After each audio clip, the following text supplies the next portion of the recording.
This is NDTV, and you're watching Classics.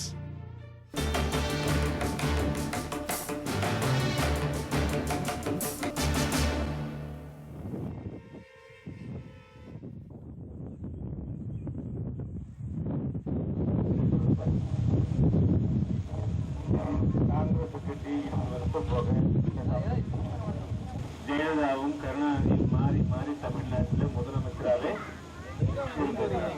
ஒரு முறை 2 முறை இல்ல 4 முறை ஒவ்வொருத்தரும் முதலமைச்சராக இருந்திருக்கிறார். 4 முறை கருணாநிதி முதலமைச்சராக இருந்து, ஜெயலலிதா ஒரு முறை இருந்து, எம்ஜிஆர் இருந்து, கடைசியில நம்முடைய நிலைமை இன்னைக்கு என்ன அப்படின்னா குடிக்கிறதுக்கு முதல்ல தண்ணி, நல்ல தண்ணி. This is Tenkasi. Dr. Krishna Swamy is the candidate here. Tenkasi is part of the Tirunelveli district in Tamil Nadu. Dr. Krishna Swamy is the founder of the Pudhiya Tamizhagam. He founded the Pudhiya Tamizhagam in 1998. Although the party is only 2 years old, Dr. Krishna Swamy has over 20 years experience in politics. While a student, he was involved with the Dalit liberation movement and also with the Marxist movement. 10 years ago, he was a candidate for the DMK, and then he quit because of a difference in ideology. This year, he was supposed to have been part of the AIA-DMK Congress front, but opted out of it because he realized in the combination in Tamil Nadu, the AIA-DMK would be the dominant party. He joined with the Tamil Manila Congress, and they have formed the new Progressive People's Movement. The local stand-eye of that front is that they are the viable option to the DMK and the AIA-DMK.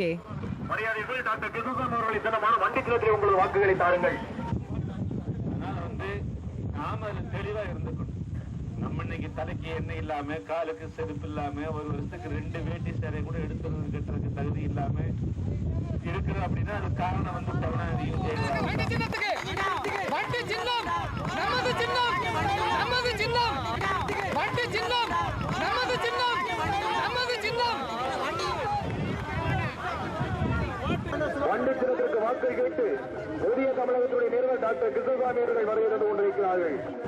இந்திய union முஸ்லீம் league, Janata தளம், புதிய தமிழகம், தமிழ் மாநில காங்கிரஸ், காமராஜ் ஆயத்தனார் கழகம் போன்ற அமைப்புகள் கூட்டணி அமைத்துள்ள ஜனநாயக மக்கள் முற்போக்கு கூட்டணி வேட்பாளர் டாக்டர் கிருஷ்ணசாமி அவர்கள் உங்கள் மத்தியிலே வாக்கு கேட்டு வருகை தந்து கொண்டிருக்கிறார்.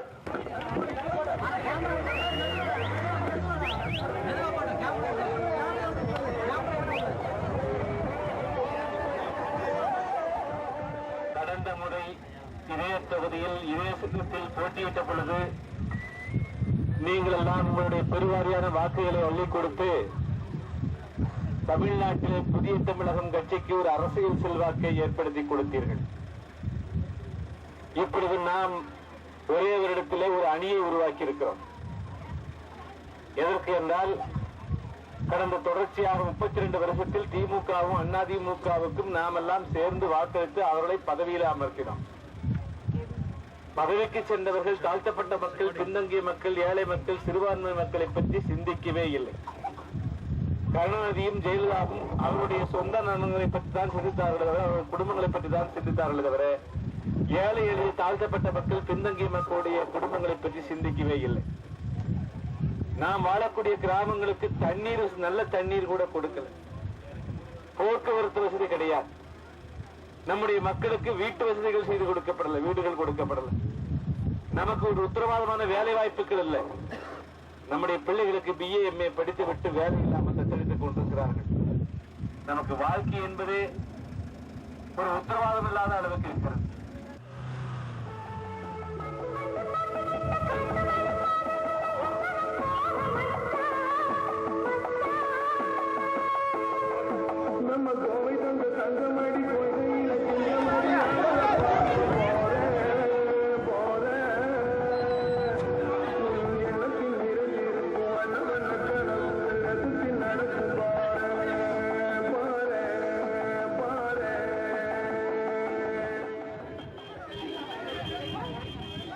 மாற்று ஒண்ணு வரணும் அப்படின்னுக்காக இன்னைக்கு தமிழ்நாடு காங்கிரஸ், புதிய தமிழகம், இந்திய யூனியன் முஸ்லீம் லீக் மற்றும் ஜனதாதளம் பல கட்சிகள் சேர்ந்து ஒரு வலுவான அணியை உருவாக்கி இருக்கிறோம்.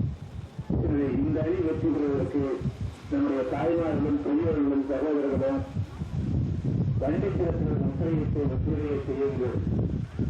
இந்த அணி வெற்றி பெற்றால்தான் எதிர்காலத்தில் நம்முடைய மக்களுக்கு இருக்கிற அத்தனை பிரச்சனைகளையும் தீர்க்க முடியும்.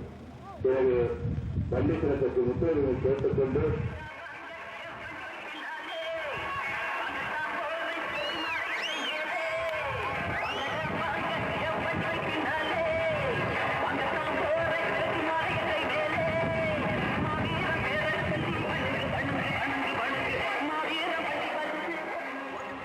This Tenkasi area belongs to the southern part of Tamil Nadu, which is famous for caste clashes. The two main castes that clash here are the Devendra Kula Vellalars and the Tevars. Both castes, interestingly enough, belong to the most backward class category, but the Tevars do consider themselves slightly superior to not just the Vellalars, but also the other castes that exist in this area. The Tevars were originally the zamindars of this place, large landowners who propagated the bonded labor system. But with the abolition of zamindari system and with the abolishment of the bonded labor system, the Vellalars have slowly started fighting for their rights, a fact that is unacceptable to the Tevars. It is in this scenario that Dr. Krishnaswamy emerged as a voice for the Vellalars. And it is this very quality that makes him extremely popular among the Dalits, but also not so popular among the other castes who exist in this belt, namely, of course, the Tevars and the Nadars. Dr. Krishnaswamy's radical opinions and also his unorthodox approach has made him a little unpopular with the local law and order authorities. But it's this very notoriety that has made him quite popular in Tamil politics.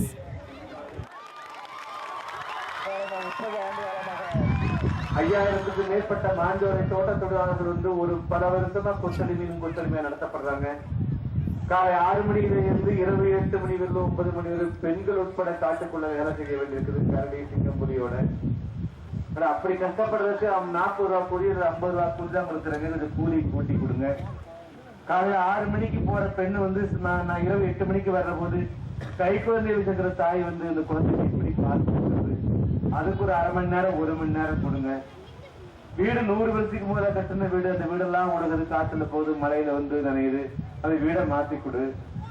நாம அவங்களுக்காக போராடுற போது 4 மாசம் சம்பளத்தை பிடிச்சி விட்டு அதை கொடுறான்னு சொல்லி நம்ம ஆர்ப்பாட்டம் நடத்துறது சும்மா அமைதியான வழியில பல எம்எல்ஏக்கள் எல்லாம் சேர்ந்து போற போது கடந்த 23ஆம் தேதி என்று நீண்ட நெடுநாட்களாக தேக்கி வைத்த வஞ்சத்தை தீர்த்துக் கொள்வதை போல கருணாநிதியும் வந்து காவல்துறை ஏவி 17 பேருக்கு அடித்துக் கொண்டு ஆசிரியப்பட்டது.